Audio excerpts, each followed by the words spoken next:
May the words of my mouth and the meditations of all of our hearts be acceptable to you, O God, our rock, our strength, our Redeemer, the one who gives us breath, the one that allows us to live in the sweet and precious shadows of the ancestors, and the one who calls us to become. Amen. I bring you greetings from historic St. Philip's Episcopal Church here in Richmond, Virginia, where love lives, you matter, and all are welcome. So glad to be with you here again. I was telling Tripp a little while ago that this is the place that I received my call one time. As I came twice here. First time I came for discernment and I felt nothing. And I said, okay, God, I'm going to go back to my little church and I'm going to do what I've been doing, a little bit of everything but being the pastor. And then I came back the second time and I stayed in the Mary Magdalene room. My name, Marlene, is a derivative of Magdalene. And then I went out on the grounds and I sat with Mother Mary and our brother Jesus. And I said, with my feet bare, because I like to take my shoes off. And I said, okay, God, I hear you this time. And so here I am. I laughed when our brother was talking about, you just do what you need to do. We learned that in seminary. We call it at St. Philip's being the church of the pivot. I arrived at St. Philip's 2 weeks before the pandemic. It was on an Ash Wednesday. We had our last service, and by that Thursday, everything was shut down. And I said, Lord, this is not what I signed up for. I could have stayed in Northern Virginia in my nice little house and with my child and everything and be okay, but the Lord had other things in store. And tomorrow, thankfully, I celebrate with my church 6 years of being with them, being the church of the pivot and doing as God has called us to do. And so today I want to bring you a word on this eve of Ash Wednesday and during this Black History Month, knowing that for many of us, Black history is every single day. But beloved, we are gathered tonight on the threshold of the holy, this thin place between Epiphany's last light and Lent's first shadow. This is the moment when the church invites us to slow down, to breathe deeply and remember who we are and whose we are. And as we prepare to receive ashes tomorrow, we pause to consider what those ashes mean for those of us of a browner hue, as embodied people, as people whose sacred stories live in our bones. Tomorrow we will hear those ancient words from Genesis 3:19. Remember, you are dust, and to dust you shall return. These words are not meant to frighten us. They are meant to awaken us, to call us back to what is essential, to remind us that our lives are precious, that they are finite, and they are held in God. The ashes whisper a truth we often forget. We are embodied beings. We are made of earth and sustained by breath. Our bodies are not obstacles to God. They are the very place where God meets us. So glad to hear a little bit of my favorite person, Howard Thurman, today. As our brother Howard, that great mystic, said that the body is holy ground, the dwelling place of the spirit. He insisted that God is not merely out there, but that God is in here, in the breath and in the pulse and in the quiet center of our being. So when we speak of dust, we are not speaking of something insignificant. We are speaking of something sacred. You see, our dust carries memory. Psalm 103 tells us God knows our frame. God remembers that we are dust. And if God remembers our dust, then our dust remembers too. Dr. Joy DeGruy, whose work on historical trauma has shaped our understanding of Black resilience, teaches that the body is a living archive. Trauma is not just emotional, it is cellular. It is carried in our nervous system, our breath, our posture, our reactions.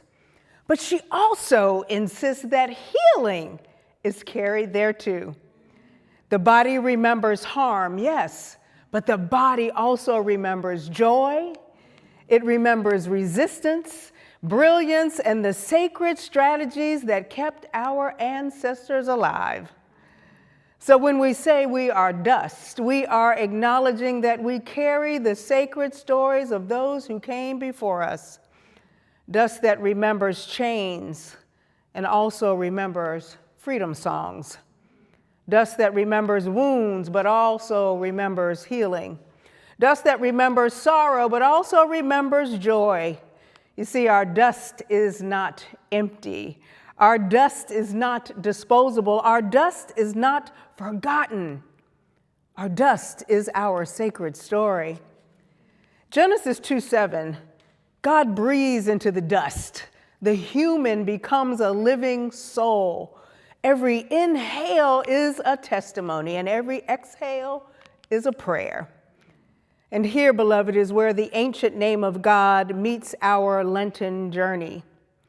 When Moses asked God for a name in Exodus 3:14, God answered, I am who I am.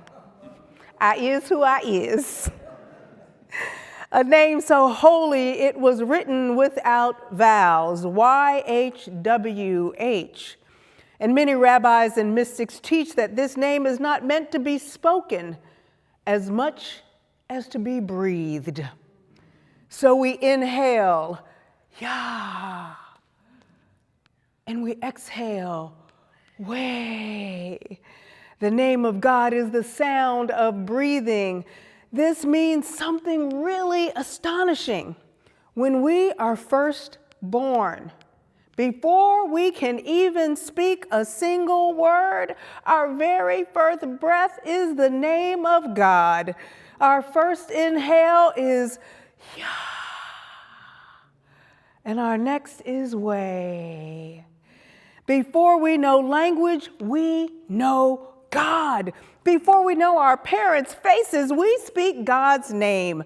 Before we know anything of this world, our breath is already a prayer.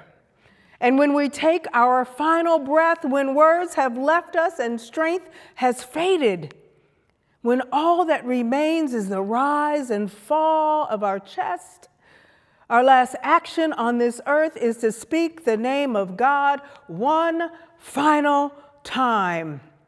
Our last inhale, Yahweh.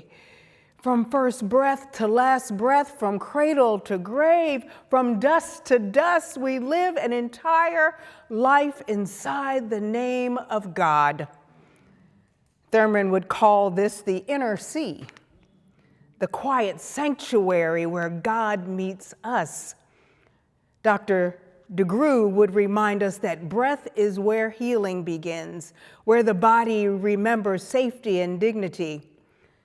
Dr. Barbara Holmes would widen the frame, telling us that breath connects us to the stardust of creation, to the ancestors, to the cosmic dance of spirit. And we know spirit likes to dance. And so when we say we are dust, we are not saying we are nothing. We are saying that we are made of the same material God breathed into the dawn of creation. We are dust that carries that memory, that carries that spirit, dust that carries the very name of God in our lungs. Yahweh.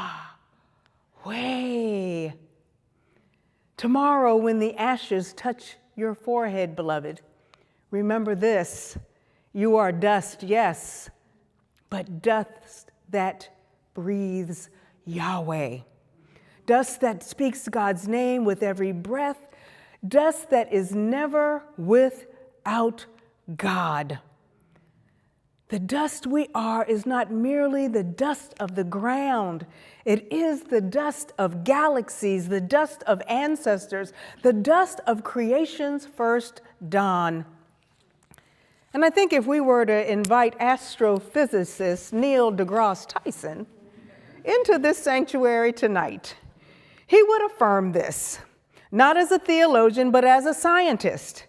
He would tell us that the iron in our blood, the calcium in our bones, the oxygen we breathe were forged in ancient stars, that we are quite literally stardust walking. Science tells us that what we are made of. Spiritual wisdom tells us what that means. And what that means is this, my friends: we are not small. We are not accidental, we are not disposable, and we are not forgotten. We are dust, but dust infused with memory, dust infused with spirit, dust infused with starlight. Dust that remembers where we have been, dust that knows where we come from, and dust that carries the breath of God and holds the possibility of resurrection.